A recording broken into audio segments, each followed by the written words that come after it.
Good morning, party people. Trump indicted for inciting assassination attempt. Interesting. Brad Swail is with us, and so is, he's supposed to be with us any day now, Brad. And Michael Searle. So, welcome for all of our viewers today. I am Charles Blain. These are my co-hosts, Michael Searle, M Searle ATX, and Brad Swail at Brad Swail. And good afternoon, morning, guys.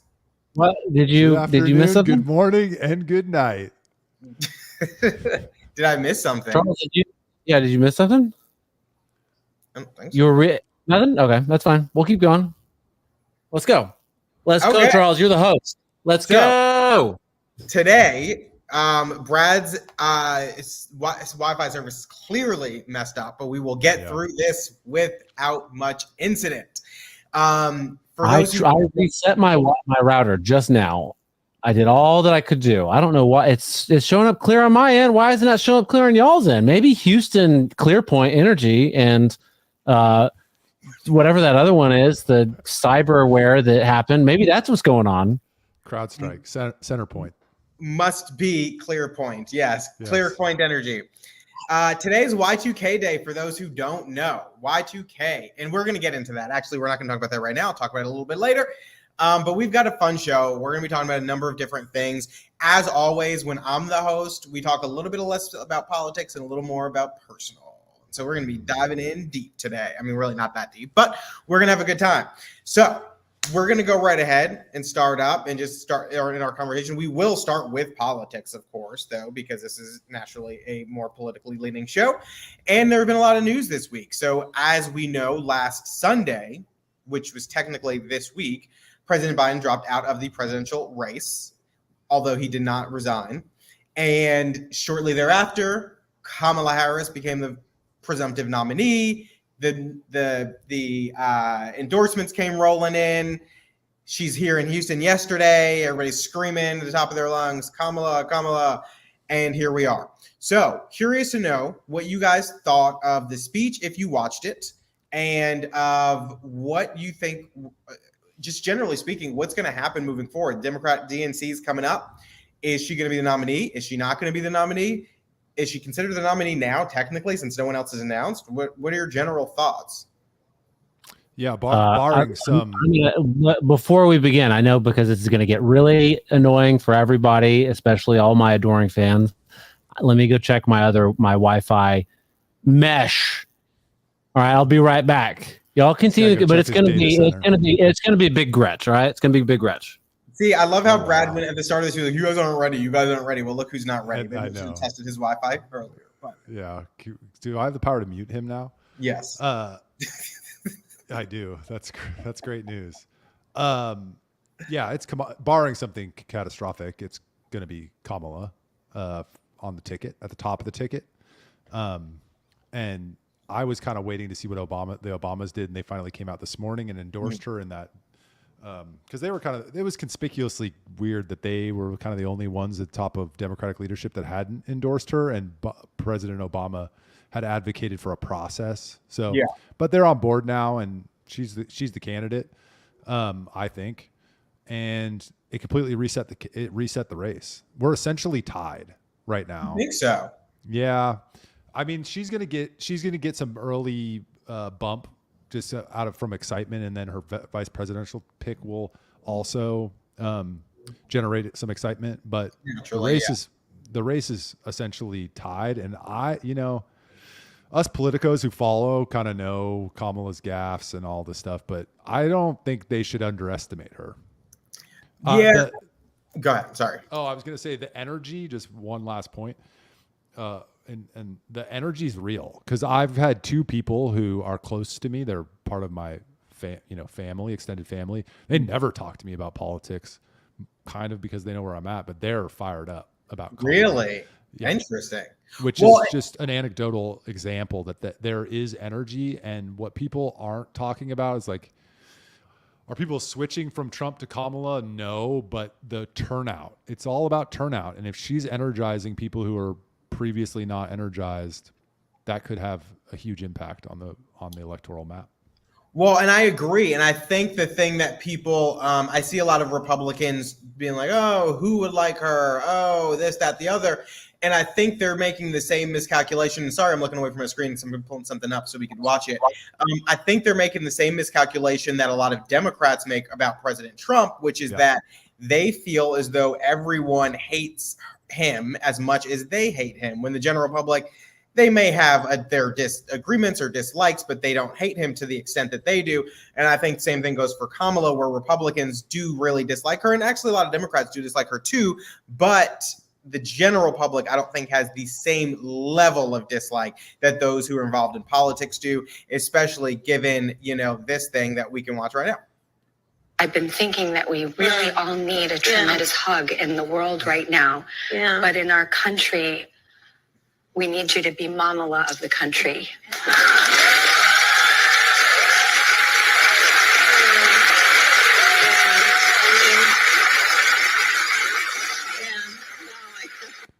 So, naturally, Drew Barrymore is a very awkward person in her show, but that, I do think a lot of those claps were authentic. Like, I think people actually do feel that way to a certain extent. I mean, not that we need a mom, but like that having the first female vice president, and there's a certain level of kind of empathy that she brings to politics just by nature of her being, a woman in politics at that level of leadership.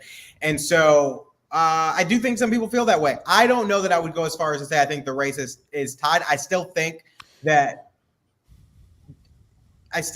Trump bests her right now because even though, like I just said, I don't think the general public has the level of dislike that Republicans do. I think generally speaking, there is a kind of undercurrent of dislike that hasn't been eroded, and of an unknown. People don't really know her either. Like she was vice president, but I don't think it was really like a high profile role in the way we've seen others. But Brad, you missed it. I know you would have plenty of commentary on it, but please tell us your thoughts. 5, 4, 3. That's tomorrow, and that is it for us today. And we will leave you with I can't do it. Sometimes it happens. We'll do it live. Do it live. We'll do it live. Great. There we go. Wonderful. Yeah, I think I don't know what happened with my Google Mesh. It messed up. Who knows, guys? It's live. That's live broadcasting for you. Am I right? That's right. Oh God, what are my thoughts on what now? On how we really need a Kamala of the country right now. Yeah, let me see your Kamala. What are you, Drew Barrymore? Well, that's the clip I just played. Oh my God, that is the worst. The worst. That's why we're gonna lose. That's why we're gonna lose. Is because of bullshit like that. Kamala actually, I think, has a really good chance of winning. A very good chance, because people are gonna be like, it's a woman. Is my internet messed up again? No, you're good. You're good. Yeah, I am good. Thank you. Yeah, I think there's a really good chance that we're going to lose, or that Trump's going to lose. I think Kamala, and if Kamala wins, we all lose. Let's be honest. But I mean, women are out there saying that they're going to vote for her because, she dances and she's like, a hip queen. She's going to slay. You know what I mean? She's going to slay queen. 2024. True dat. Well, what is interesting is that since she has announced, they have had a number, and this is such a move from the Democrats. This first they had was it Win with Black Women, then it was Win with Black. It was a fundraising Zoom that they had where they raised a ton of money, I think. Then it was like Win with Black Men. Then it was like Win with something else, another subgroup. Then last night was Win with White Women. And so they doing this. Next week, it's going to be Win with Indigenous women from New Jersey between the ages of 35 and 55. When are Michael and I going to catch a break? Am I right? Not going to happen. Isn't that? Don't you think that's weird, Charles? That there's no interest in getting Michael and I on board? Do I think it's weird? Well, my opinion doesn't count. Why? Because I'm not a Democrat. Well, still, I mean, you. Do I think? Yeah, I mean, do I think? But no, it's not weird because we know that that's where the Democratic Party is right now. Like it's shocking. Win with your knees, says Brian Searle. Who's Brian Searle? Hell yeah, yeah, he's back. What do y'all think about that? Like, there's a lot of people saying, stop Well, I mean, I'll pull up the tweet here in a second, but a lot of people are saying don't slut shame Kamala. Is it Kamala? Kamala. Don't slut shame Kamala. A lot of women do that, and you're going to stop other women from running for office because you're slut shaming her for sucking a dick in the way to the whatever office she got into, right? And they're saying don't do that because it's going to stop other women from running for office. I think that's weird. I'm a guy. I don't know. I haven't blown some other guy for an official position. Unofficially, who knows?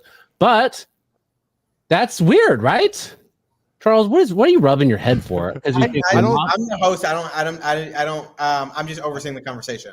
I don't think that the criticism is, well, they may be saying don't slut shame because it'll discourage other women from running for office. But I think the more important point is that it'll discourage people from voting for Republicans because their whole strategy, the Democrats' whole strategy is going to be agitation. They're going to be trying to get the Republicans and Trump to react and slut shame and say things like that make them look like bullies.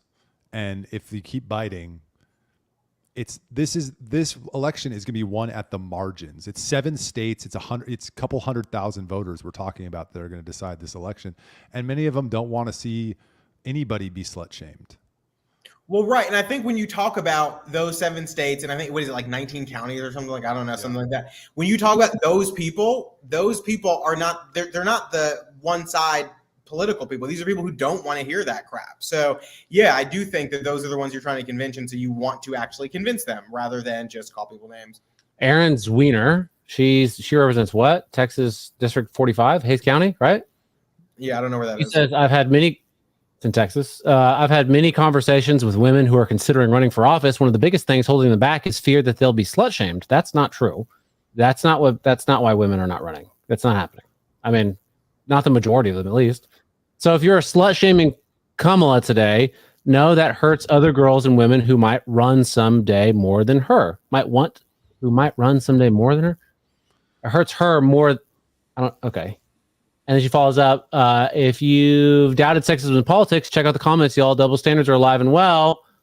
I appear to have poked the manosphere. And then free Britney. So. I mean, listen. How many? We speak for women, right? Obviously, on the show. Have y'all spoken to any women that say, I want to run for office, but I'm not going to because I'm afraid I'm going to be slut shamed?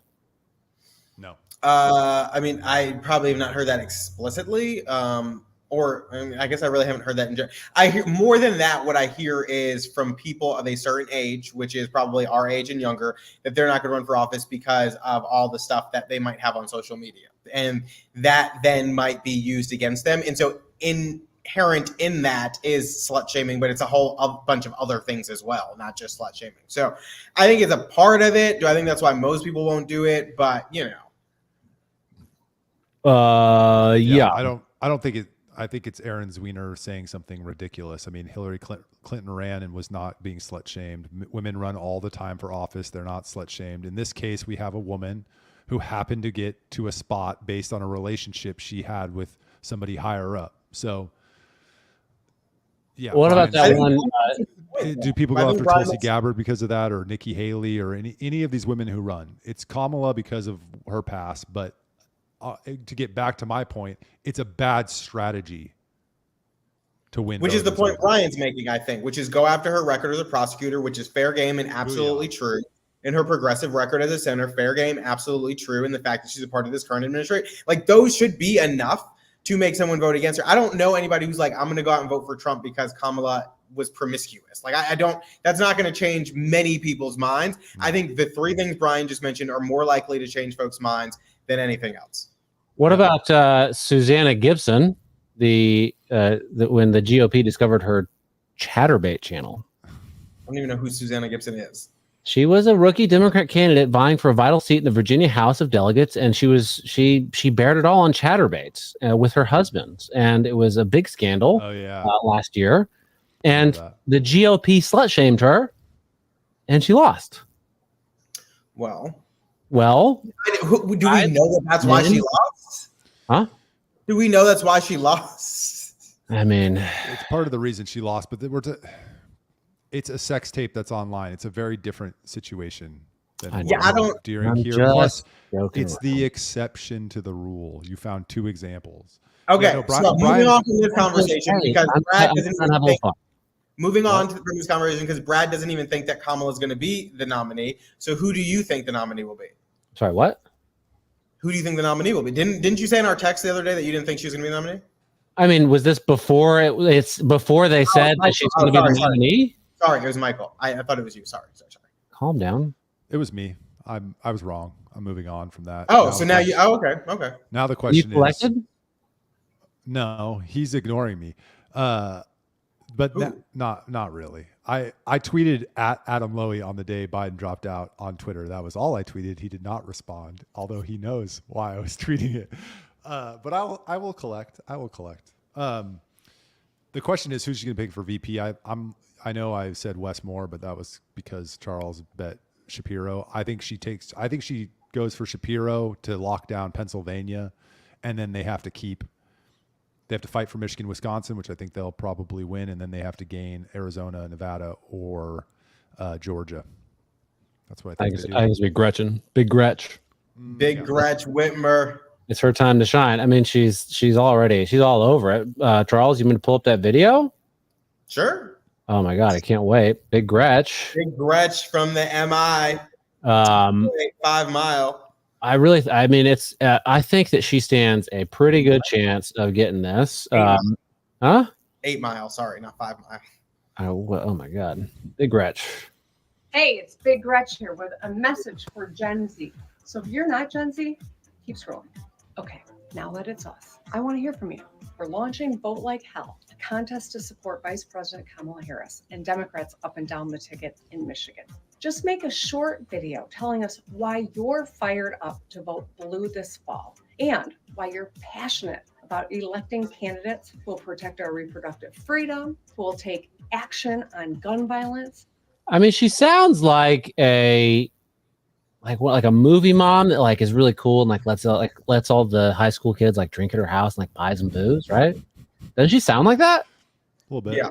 Yeah. Come on, Gen Z. Oh, you're not Gen Z. Just keep scrolling, right? Here, don't tell your parents. Here's a little mojito that I made. Say the word hell, and you guys are going to be like, yeah. I don't know. What is all this big push to get young Gen Z voters and stuff like that? I mean, is the trend have the winds changed that young people are starting to vote more? No. Well, I mean, I think the idea is that young people are lean more Democratic, and so if they get them out to vote, it'll help them. But all this girl boss energy bullshit that they're doing with all the social media, trying to get the Gen Z fired up to do this, that, and the other. Your democracy's on the line. You can't afford it. Well, whatever, right? Really creating the class and age divide. I mean, is that going to work? Are Gen Z going to all of a sudden come out and vote in big numbers more than everyone's favorite boomers? It's not a binary. They turn out in droves or they don't turn out at all. You have to think of it like this. There's a bunch of young people who will turn out that we're not excited about Biden. That's the play. It's can we get another million, Gen Zers out that were not excited about Biden? Which I'm not going to take us on that tangent. So that's all it is. They're trying to gin up turnout, but it's only marginal gains. And marginal gains is all they need because Trump lost by 100,000 votes or whatever it was. The election before that was 40,000 votes. It's margins. Right. And she's in Michigan. So they're trying to get young Michiganders to come out. And I think when you look at what they're trying to do with Kamala, it's the same. They're trying to do an Obama moment. They're trying to have that moment again, which I'd argue there is a lot of excitement on the left for Kamala, maybe not the same level of excitement as Obama, but he was able to pull out young people. He was able to pull out a diverse coalition of people to support him. And I think that's what they're trying to replicate for her. And so they're leaning on governors from these crucial states who are, using this word very loosely, but hip and young. Is Gretchen Whitmer hip and young? No, yes. But she's more hip and young than your typical governor, more hip and young than Henry McMaster. And so she's leaning on him. She's leaning on Governor Shapiro because he's also on the breakfast. Both Gretchen Whitmer and Ben Shapiro, Big Gretch came from the Breakfast Club, and Shapiro's talking about balling. Right. They were both on the Breakfast Club. I don't see, Governor Abbott going on. I don't see. You think Governor Abbott was invited? McMaster, JD Vance. Like, I don't see them going. Now Nikki Haley did, young and hip. So I think that's what they're trying to do, is get those type of people to then push on their type of people to get them out, and it might work. Well, I mean, I don't know the inside workings of the Breakfast Club. Maybe one day we'll see. When I'm invited, and they say they only want me, they don't want you to. I'll let you know how it goes. But they may not be inviting Governor Abbott or JD Vance. If they asked to go on, the Breakfast Club would have them on. Yeah, I don't know. Maybe not. They've had Vivek Ramaswamy. They've had Nikki Haley. They had. Okay, yeah, you can list the names that they've had. I'm just saying maybe they haven't invited them, or maybe they have, and the timing hasn't worked. There's a lot of things that could be happening. Yeah. But if it never happens, then that would be a missed opportunity. Maybe Trump should go on there. And that would be one they wouldn't have. If I had to pick one. I mean, I don't know. I don't speak for them, but I had to guess. If there's one person they would not have, it might be Trump. Well, why is that? Why do you think that? Because I think they've been very open about their dislike of him. Okay, fair enough. So, all right, we talked that one to death. Just kidding, we didn't. There's more to say, but we'll save it for another show. So now we're going to shift to 9/11 and octopuses. So I don't know. Do you guys want to talk about it? It's not octopuses, but go on. It actually is octopuses. It's octopi. It's not octopi because it's goose and geese, mongoose, mongooses, cactus, cacti, octopus, octopi. It's not octopi because you cannot add an I on a word derived from Greek. I is Latin, and a Latin ending. Octopus is a Greek ending. You cannot change a Greek ending to a Latin ending. I mean, I'm pretty sure you can do whatever you want, as the English language often does, but I'm joking around with you. Please continue. So, we can talk about the 9/11 thing. I know Michael watched the video. You said you didn't really see anything particularly of note that was new in it. So we can talk about it. We don't have to talk about it. Up to you guys. But I am deeply interested in talking about octopuses because I've been reading a lot about them lately, and they're so incredibly interesting. And Michael floated this. You what? I mean, are we talking about 9/11 or no? Sure. You're the host. What do you want to talk about? You want to talk about 9/11? Sure, but let's talk about octopuses first. Okay, let's talk about octopi first. So, octopuses. So, what's your language?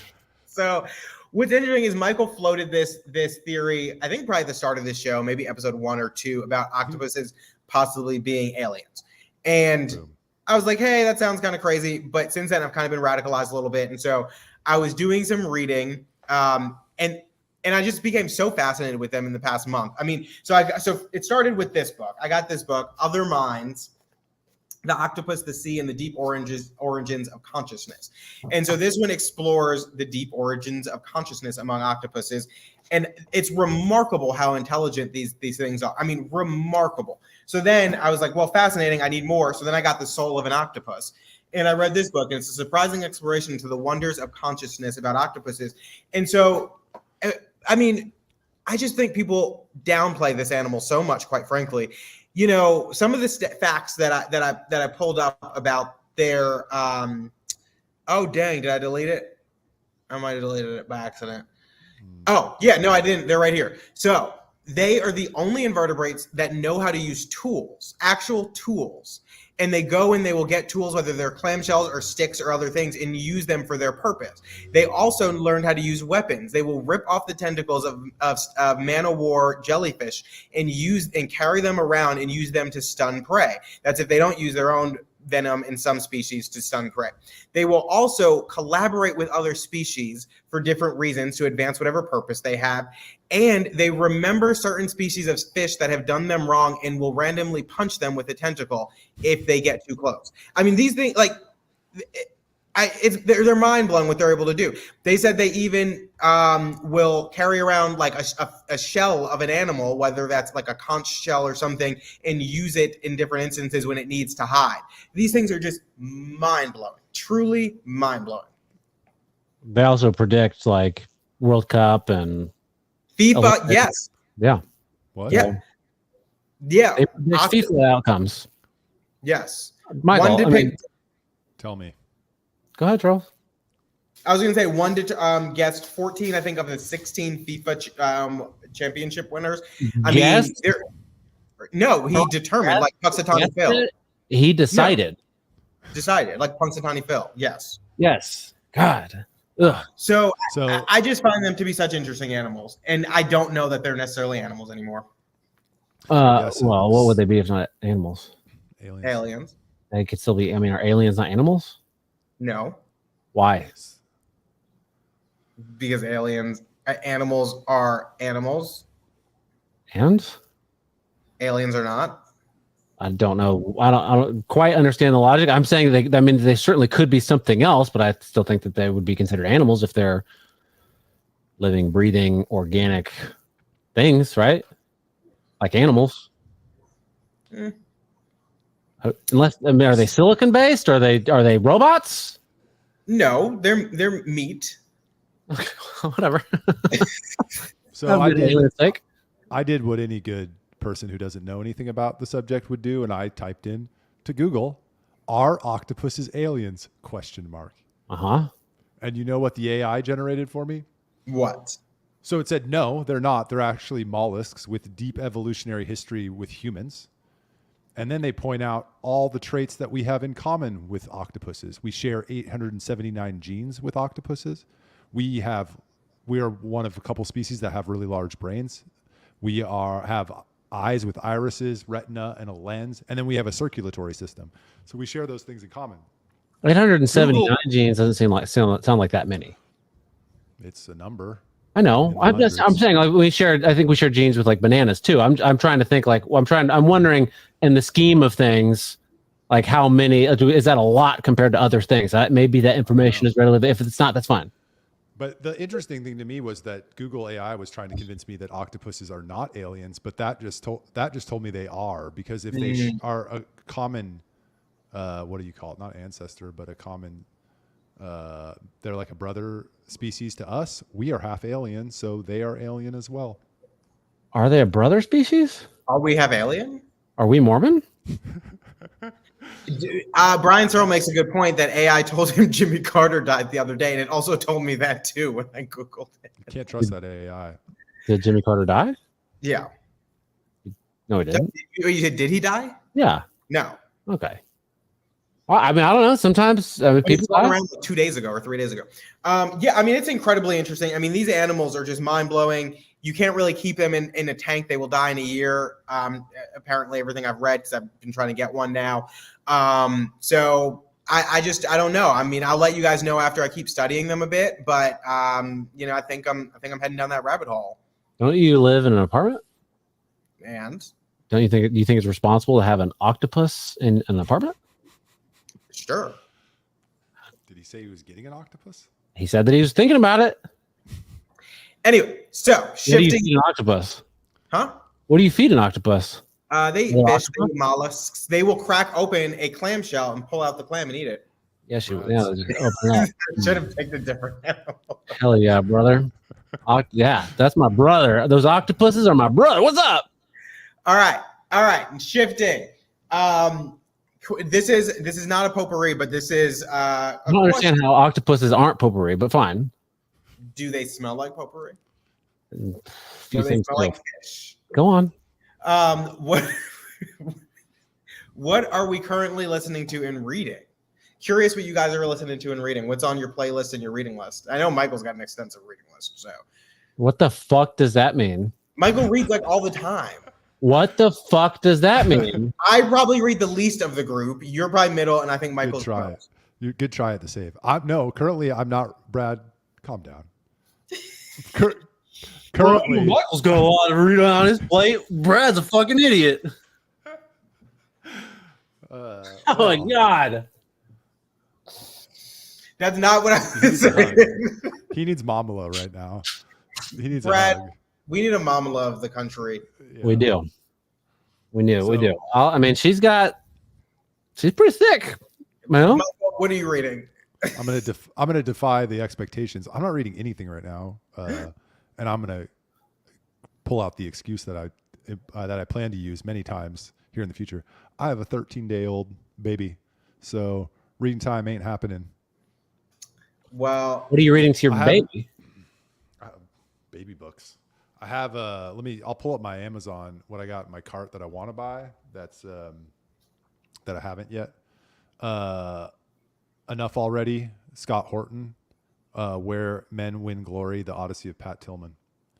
Those two. Pat Tillman. He was the football player. Yeah. He then he went and served, right? And died. Yeah. Yep. And there's a bunch of controversy around that. So, and then what am I listening to? The only rabbit hole I'm down right now is the Trump assassination. I mean, I was talking about music, but okay.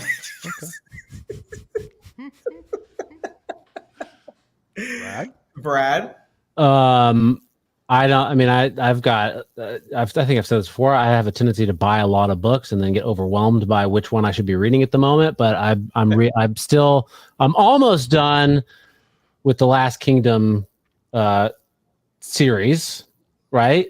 That's with it's the Netflix. I'm sorry, I'm having Joe Biden a moment. Netflix had a series, The Last Kingdom, and there's a whole book. It's like 13 bucks or whatever.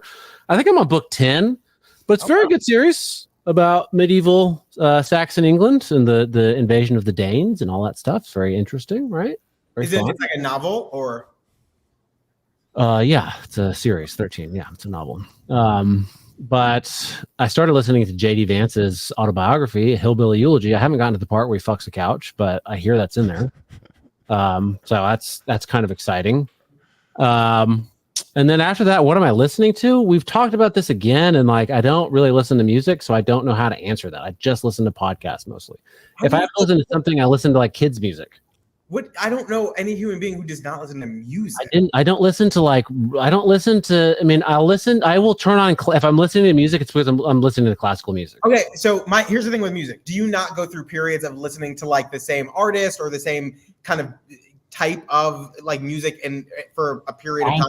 I am currently still listening to Arvo Part a lot. Okay, see, that's fine. But I'm saying but it's not. I don't listen to it. I don't even listen to it daily. I listen to it maybe once a week. Okay.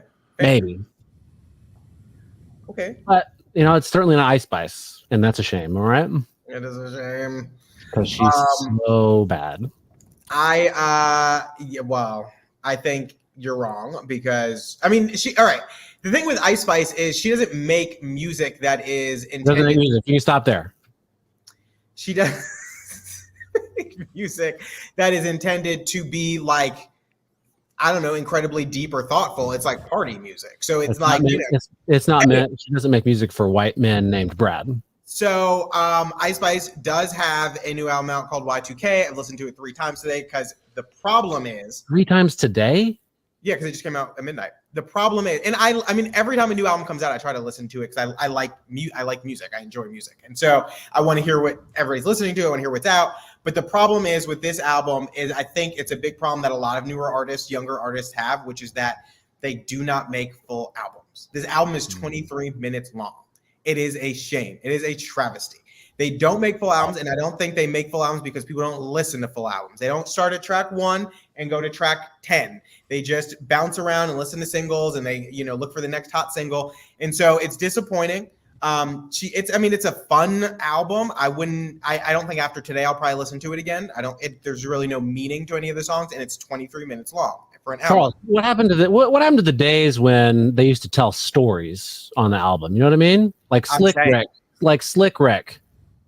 Well, yes. I mean, he is literally the storyteller, Charles. Yes, but I don't think Slick. So I think Slick Rick, and I think yes, he makes. All you have to say about Slick Rick, the storyteller, is that he's great. Excuse me. What? He's the best rapper that's ever lived. Okay, he's fucking amazing. Slick Rick is the best, hands down. He's best. He's better than Tupac.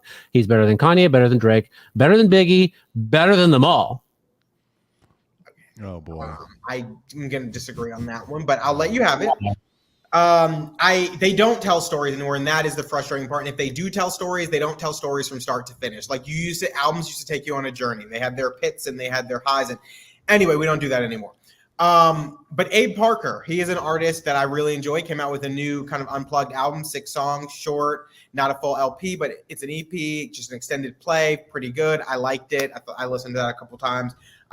So I would suggest you check him out. And what am I reading? Let's see. So I'm reading these two books, finishing these 2 books about octopuses, and I'm also just started. I haven't started. I read like the first couple pages, but this book called Bowling Alone, which I'm really interested in diving into, the collapse and revival of American community.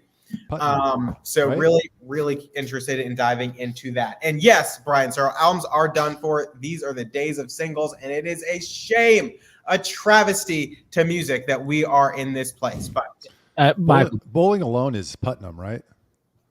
Yes, Robert D. Putnam. Michael, do you know Slick Rick? Yeah.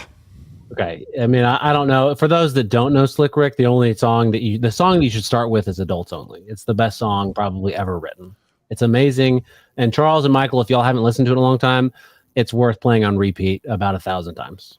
There's so much nuance, and every time you listen, there's something new. It takes a new turn. You know, it's really it's art. It's the height of rap and hip hop. It peaked at Adults Only. So disagree, but we should have a conversation one day about what is the best hip hop song. But I will say, if you're going to listen to one Slick Rick song, it needs to be Children's Story. That is the song. It is a good song, but sure, but Adult Only is better. Children's Story. I mean, Children's Story is the song. Adults Only is better. Do you know if Children's Story came on right now, would you know every word to it? I probably would know some of the words. I don't know about every word. I would know every single word to Adults Only, though. I don't see how. I mean, I just don't see how. But how do you not? When was the last time you listened to Adults Only? Probably the last time I listened to Children's Story, but I can rap Children's Story backwards, frontwards, sideways, and every other way there is known to man, because that song just sticks in your head. And it's a beautiful. It's a very rich story that he's telling there. Anyway. Oh, Adults Only is very rich. Great conversation there. Thank you for indulging me.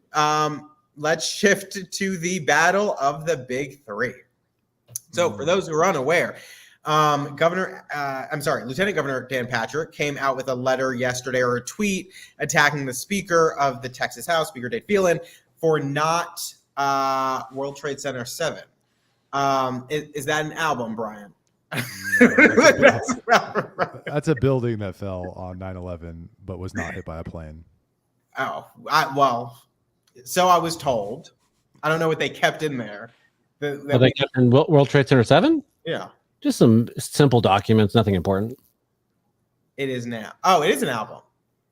Wait, what did they keep in there? In what? World Trade Center 7? Yeah.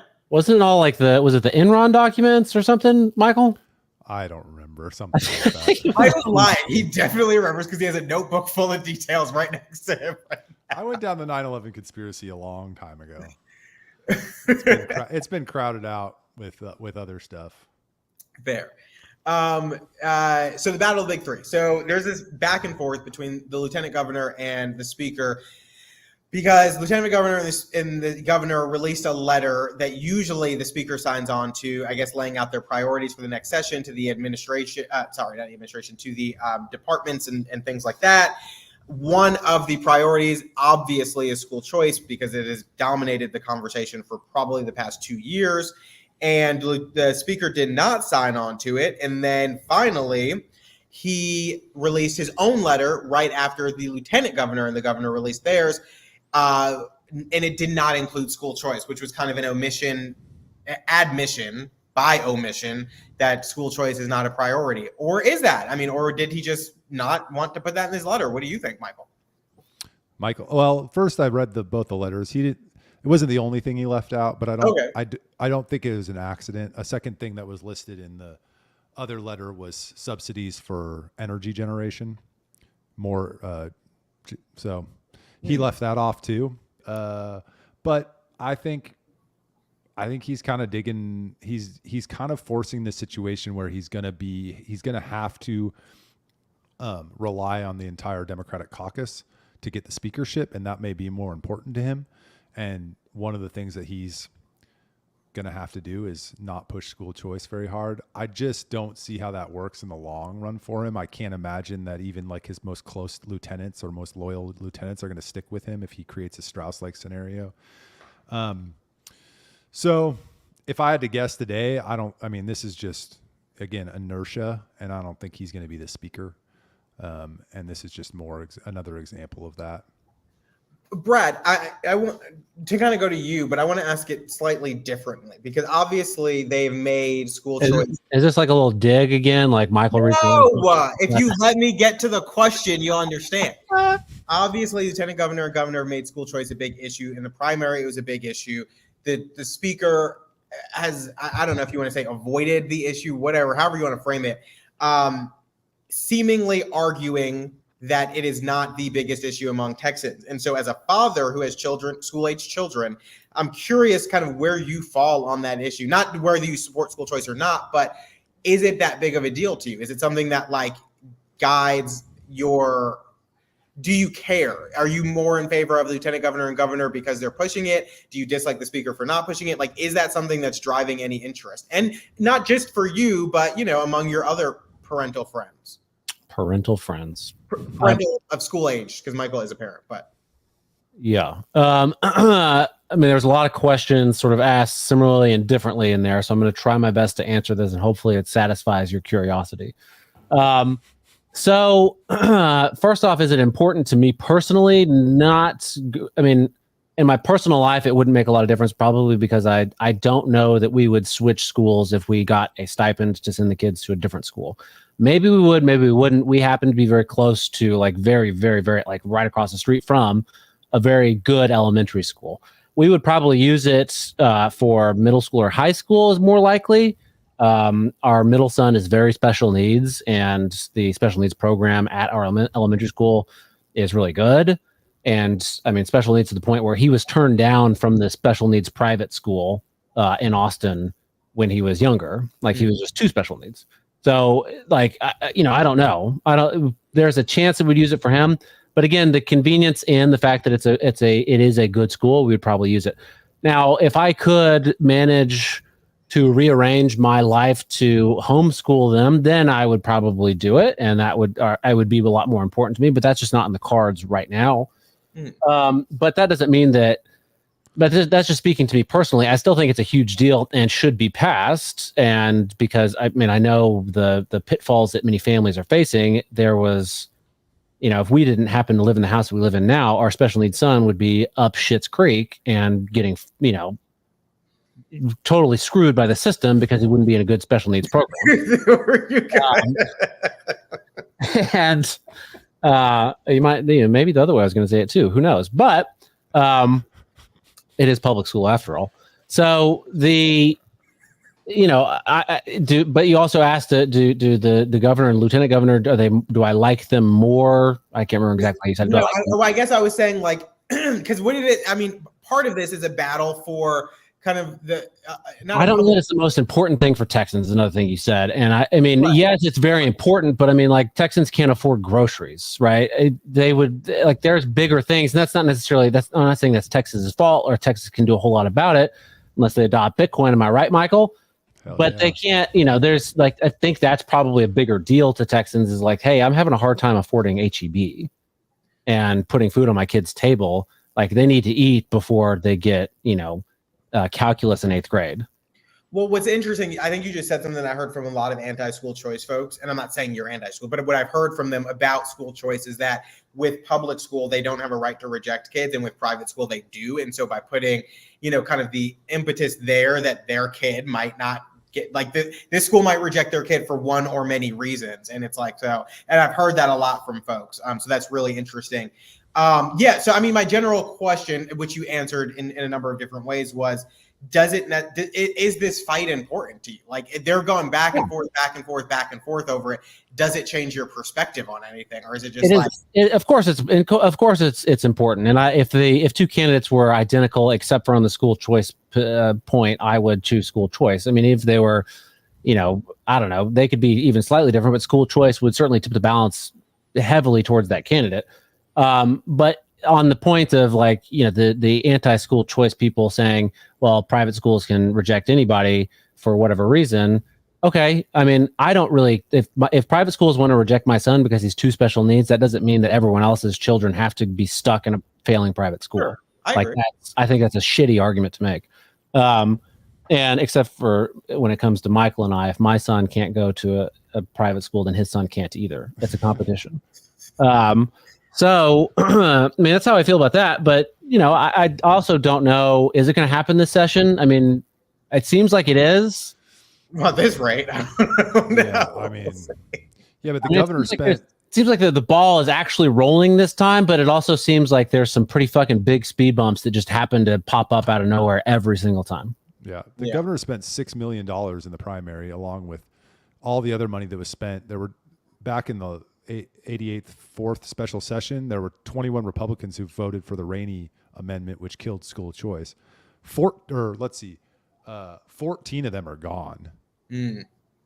So if I'm getting into the numbers, it was 83 votes for it. If 14 are gone, it's now a majority could be for school choice. They've got rid of, but it's tight. It's like 77, 73. It's like a real tight vote.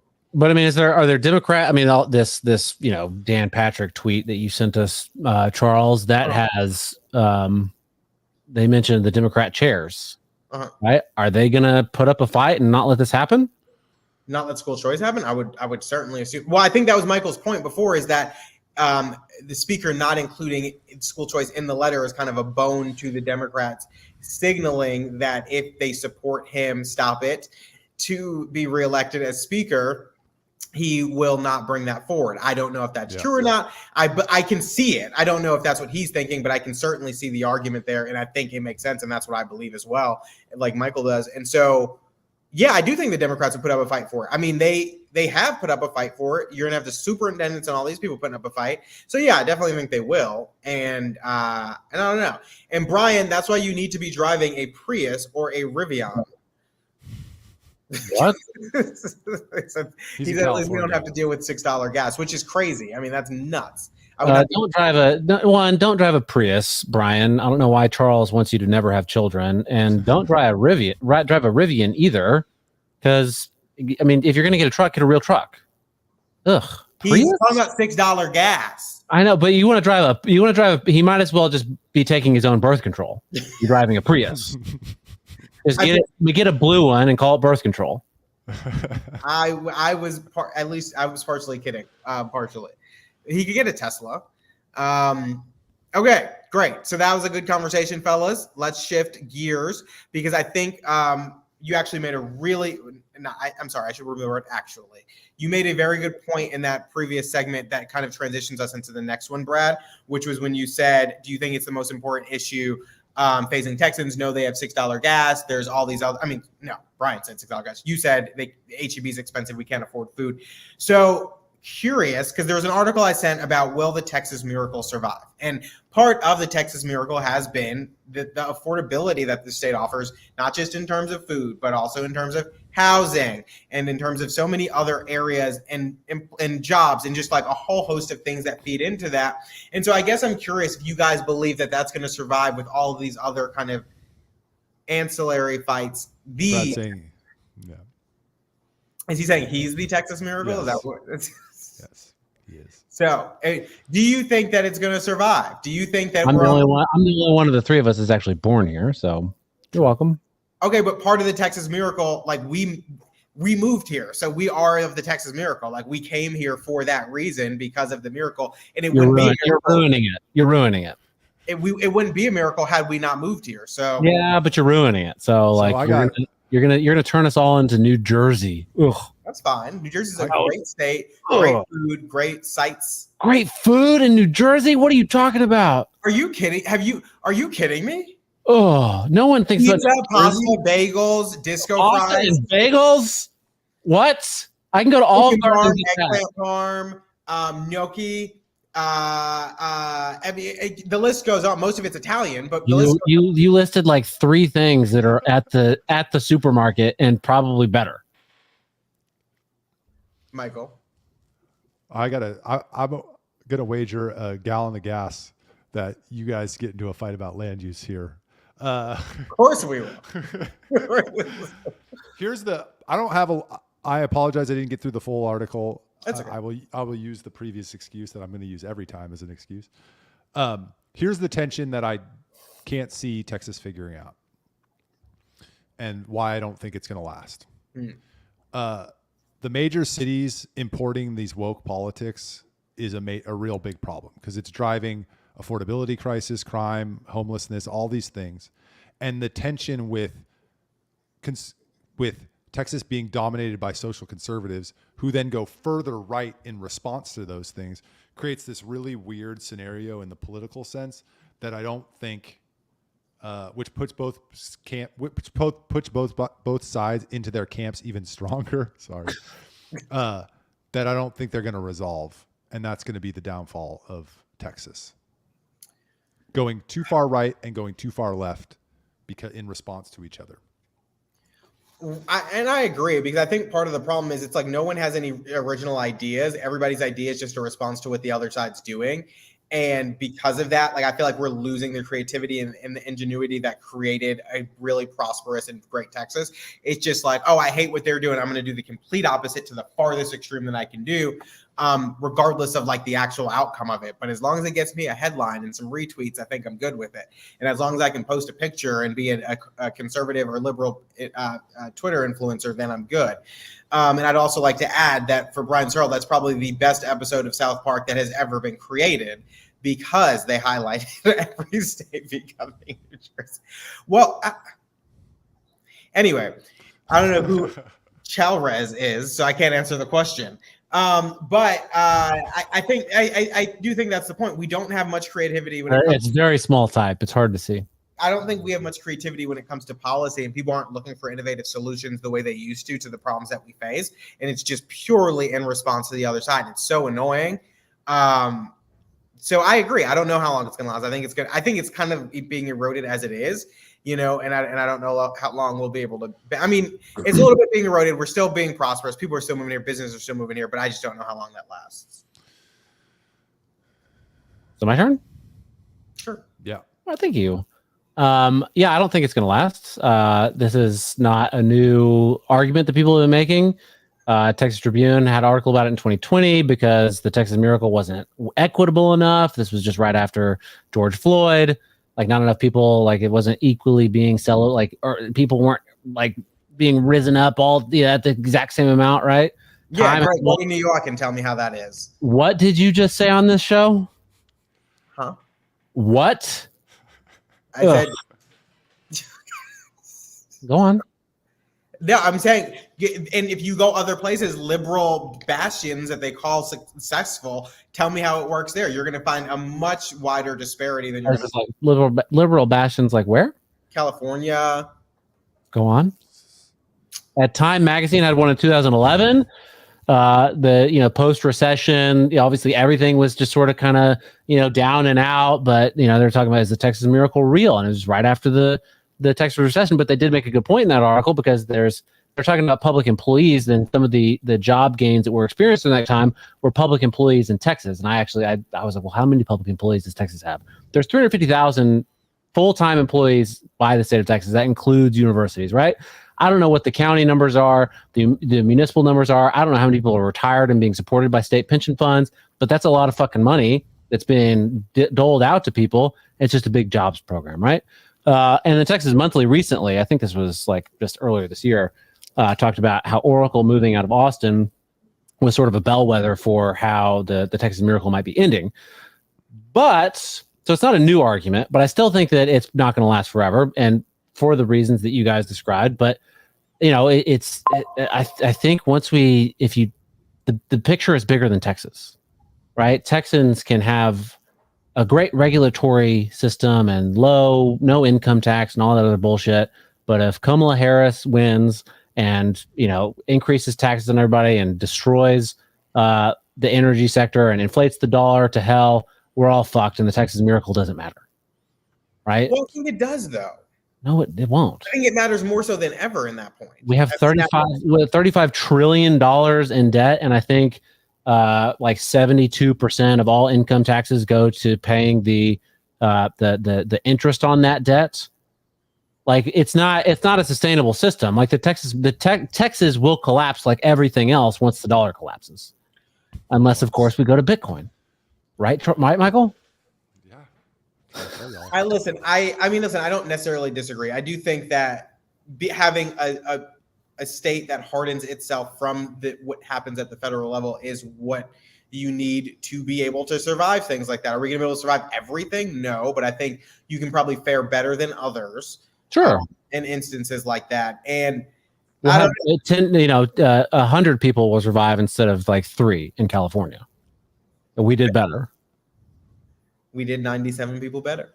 There you go. That's pretty good. And when I'm one of those 97, it's you won't be. So but you make a great point before about and I need to stop giving you compliments on this show. I don't know what is wrong with me today. Why? But you're seeing what everyone else sees. Finally, your eyes are open. You make a good point about the number of public employees that we're footing the bill for. I mean, when you look, as you mentioned, the state level, like the city of Houston has 22,000 public employees currently. I don't know how many of them retire each year, but we're sitting on a lot of debt, paying for their health care, the ones who retired, paying for their pensions and all this stuff. As people are living longer, we're paying more and more and more. They're living longer and getting sicker, so their health care bills are more expensive. And it's so burdensome, and there's someone out there, I don't know who, but nobody that I know of who's genuinely looking at tackling that problem. Because as we age, as our population ages and our workforce gets older and people get sicker, it's going to become much more expensive. Brian. I mean, hell yeah. As we shift to our Dane and Brian, woohoo!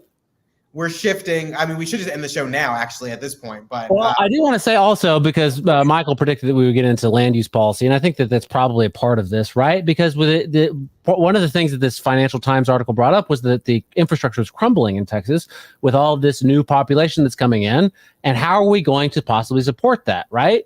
Well, we keep wanting all these people to get into all these cities and get really, really dense, but they're not building the infrastructure to support it. And so people are getting fucked left, right, and center.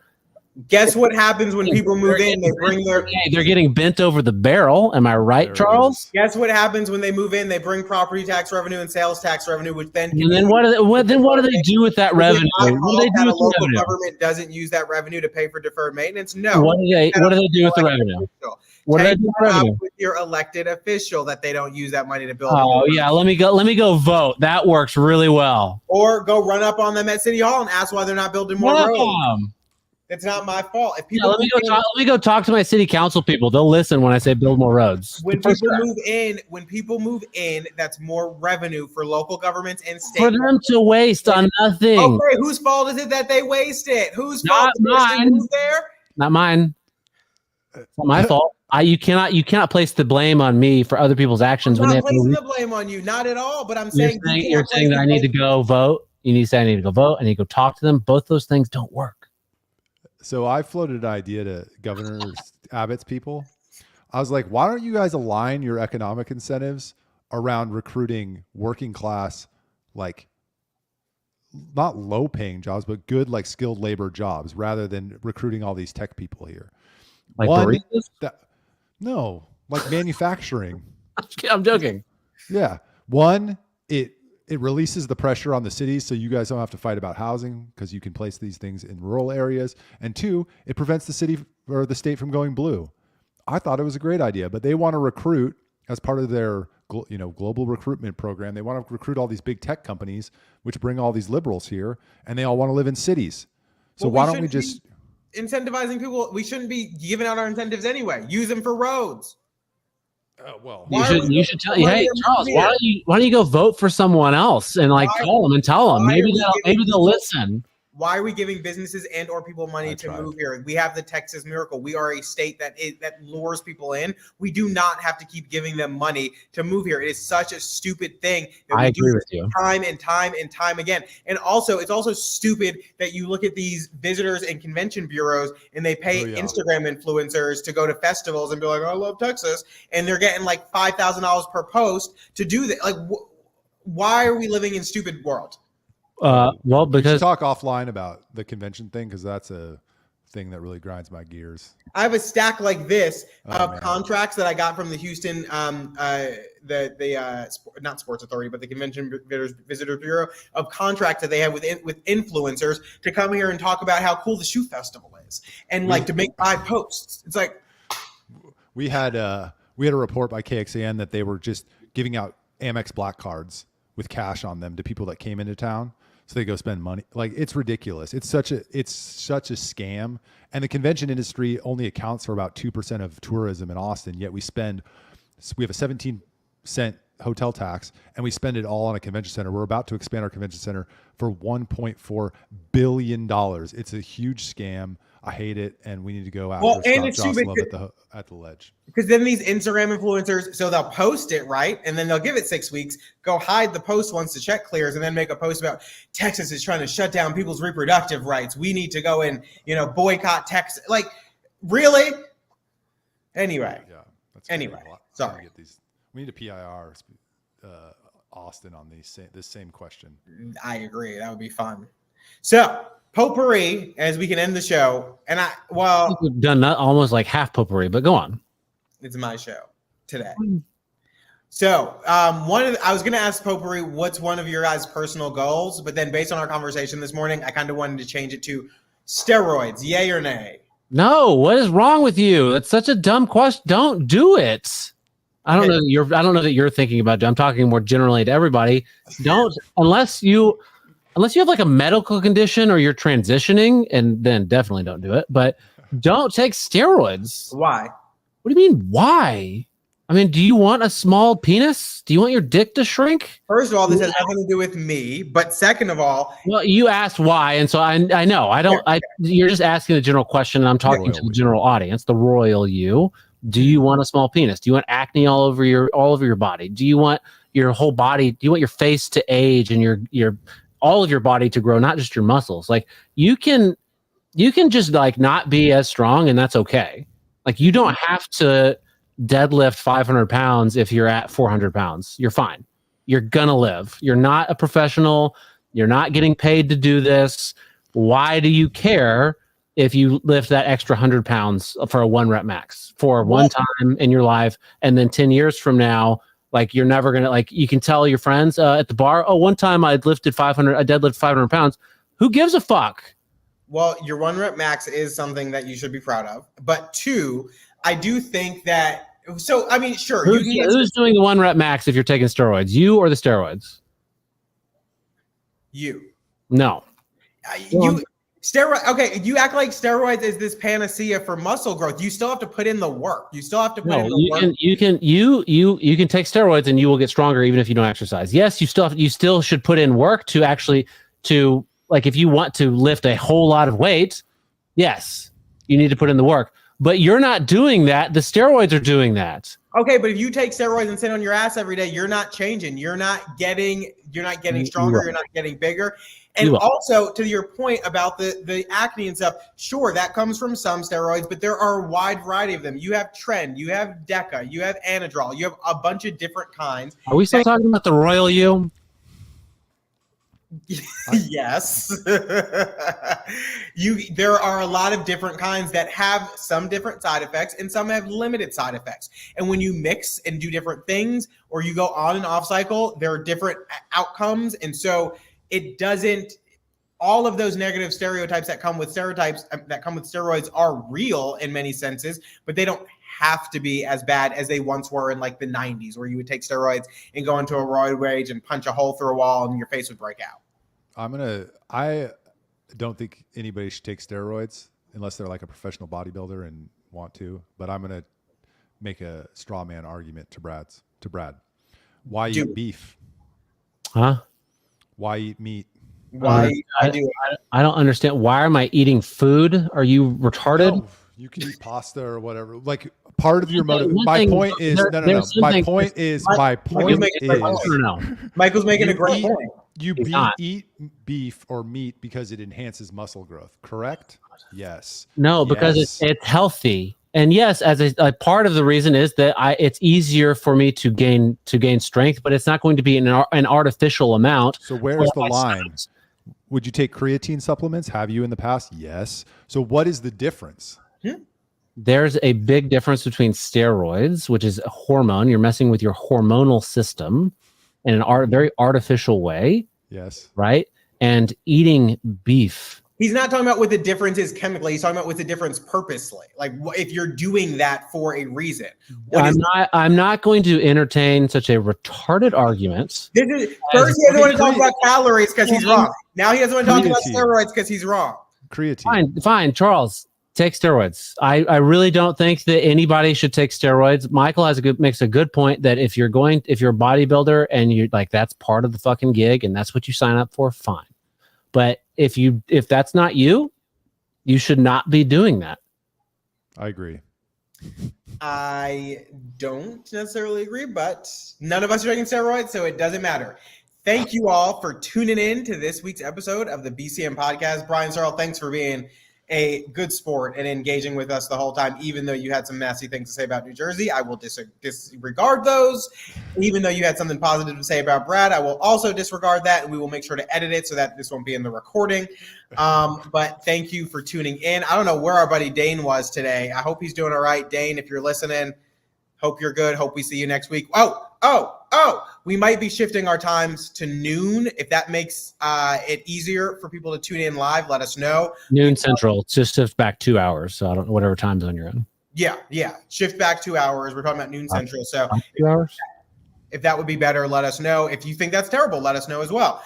Thank you guys for tuning in. As always, we appreciate it. Like, share, subscribe, throw it around, tell your friends, and have a great weekend. Enjoy. Thank you. Blain, share it with your church friends, please.